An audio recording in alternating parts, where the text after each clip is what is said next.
You know, registration has acquired a kind of emotional meaning that it should not have. Registration has to do with the fact that in an electoral representative system where the districts are based on geography,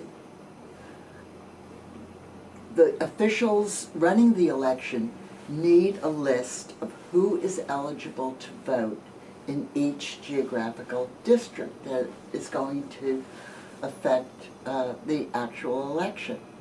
Now, that's a bureaucratic problem.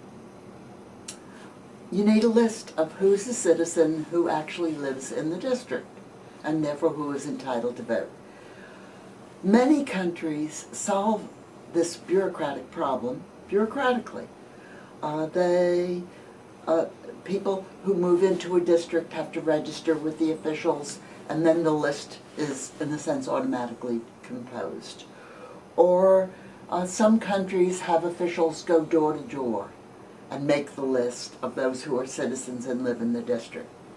In fact, before we had the kind of registration system we have now in the United States, some places actually did door-to-door registration. So it really has to be diffused. There's nothing sacred about registration. It isn't a way to show that you're a patriot or a good citizen or anything of that sort.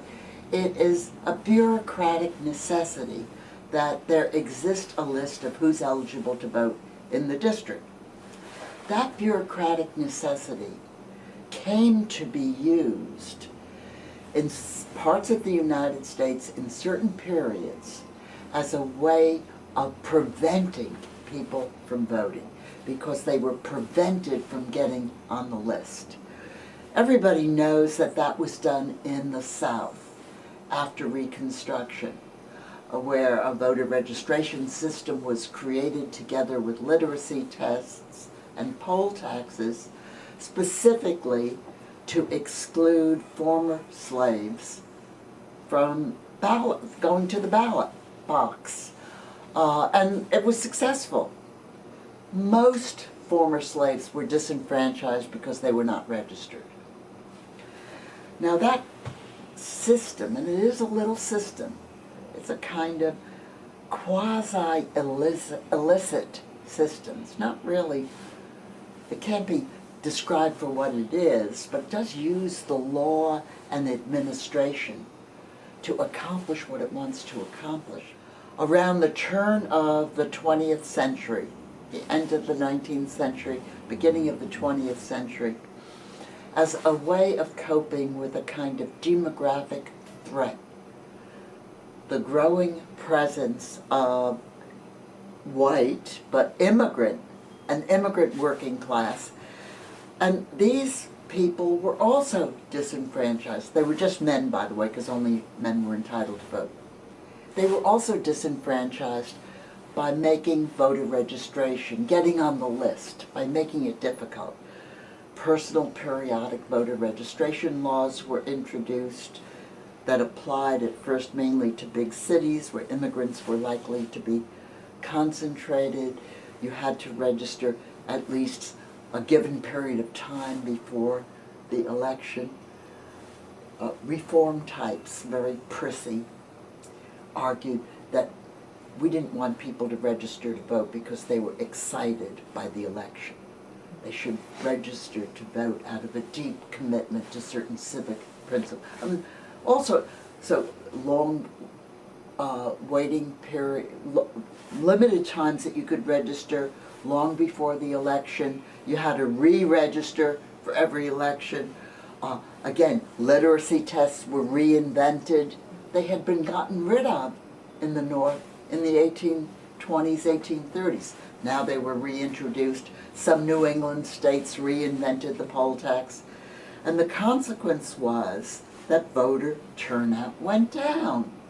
Now, when voter turnout went down, the democratic machines, they were machines, the democratic machines were weakened. The business-backed forces in the state capitals gained momentum because they were winning more elections without so many working class immigrants going to the polls. It was all political. It was a scam. It was manipulation. It was scandalous. But it was justified in the most sanctimonious ways. We don't want just anybody to vote, do we? Well, the truth is, we do want not just anybody, but everybody to vote. We do. And that's what the laws say. So in order to undermine the laws, they introduce these sort of traps, like a complicated voter registration system. Now, what is really worrisome right now is that we confront another demographic threat. To me, it's not a threat. To you, it's not a threat. To me, it is the great expansion of the American electorate to include more young people, more people of color, more immigrants. That's wonderful. We'll be a better country for that. But there are a lot of politicians who are thinking of how to stop the tsunami, the demographic tsunami. And how are they going to do it? Just the way it was done at the turn of the 20th century. They're introducing photo ID requirements. They're changing the rules. They're making people bring proof of citizenship to the polls.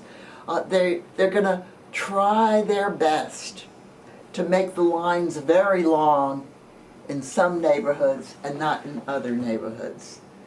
So we're going through another of those periods in American electoral history when the challenge is for one political party at least, and parts of another political party too. The challenge is to get rid of voters, not to persuade them.